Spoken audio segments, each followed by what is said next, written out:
ಜೈ ಶ್ರೀರಾಮ್ ಎಲ್ಲರಿಗೂ. ನೀನ್ ಮಾಡಿದ ಹೊಲದಾಗ ಕಥಾ ಹೋಗಿಕತ್ತಿದ್ರಲೆ ಅದು ಮುಗಿಲಾಗಿತ್ರಿ. ಅದಕ್ಕ ಬೆಳಿಗ್ಗೆ ನಾ ಪಪ್ಪ ಹೊಲಕ್ ಬಂದು ನೀನ್ ಸಾಯಂಕಾಲ 10 ಚೀಲ ಕಥಾ ಹೋಗಿದ್ರಿ.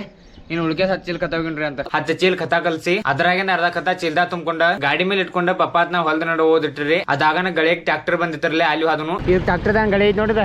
ಇದರಿಂದ ನೆಲ ಹಿದ ಮಾಡಿ ಮನೆಲಕ ಸೈಡ್ ಸರ್ಸ್ತೈತಿ. ಇನ್ಕ ಪಪ್ಪ ಕಥಾ ತರ್ಕದ್ರಿ ನೋಡ್ರಿ.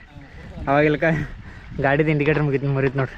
ಅರ್ಧ ಹೊಲದಾಗ ಕಥಾ ಹೋಗದ ಕೈಕಲ್ ಮದಿ ತಕೊಂಡ ಚಾ ಕುಡ್ದ ಟ್ರಾಕ್ಟರ್ ದಾದ ಚಜಿಗಿನ ಉಪ್ಪಿಟ್ಟು ತಂದಿರ್ರಿ. ಅವ್ರ ಜೊತೆ ನಾಷ್ಟಾ ಮಾಡಿ ಮತ್ತೆ ಹೊಲ ಎಲ್ಲ ತಿರುಗಾಡಿ ಉಳ್ದಿನ ಕಥಾ ಹೋಗುದು. ಈ ಕಥಾ ಎಲ್ಲ ಮುಗಿತ್ರಿ. ಇಲ್ಲೇ ನಮ್ ದಾದಾಗಳ ಹೊಸದ ಟೊಮೆಟೊ ಪ್ಲಾಟ್ ಮಾಡತಾರ್ರಿ.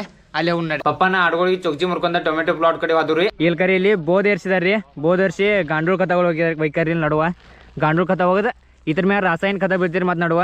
ಆಮೇಲೆ ಕರೆ ಡ್ರಿಪ್ ಹೋಗದ ಮಲ್ಚಿಂಗ್ ಪೇಪರ್ ಹಾಕ್ತಾರ. ಹನಿ ಹುಲ್ ಕರ್ಕೊಂಡ ಮನಿಗೆ ಬಂದ ಸಾಯಂಕಾಲ ಅನ್ನಗೋದು ಎಲೆಕ್ಷನ್ ಮೀಟಿಂಗ್ ಇತ್ರಿ. ಅಲ್ಲಿ ಹೋಗಿ ಮತ್ತೆ ಸಾಯಂಕಾಲ 8 ಗಂಟೆಗೆ ನಮ್ಮ ಪಾಂಡ್ಯದ ಒಂದು ಫಂಕ್ಷನ್ ಇತ್ತು. ಅಲ್ಲಿ ಅದನ್ನು ಊಟ ಮಾಡಿ ಐಸ್ ಕ್ರೀಮ್ ತಿಂದ ಅಲ್ಲಿ ಡ್ಯಾನ್ಸ್ ಇದ್ರಿ. ಅವತ್ತ ಮತ್ತೆ RCB ಮ್ಯಾಚ್ ನೋಡ್ಕೊತ ಕೂತ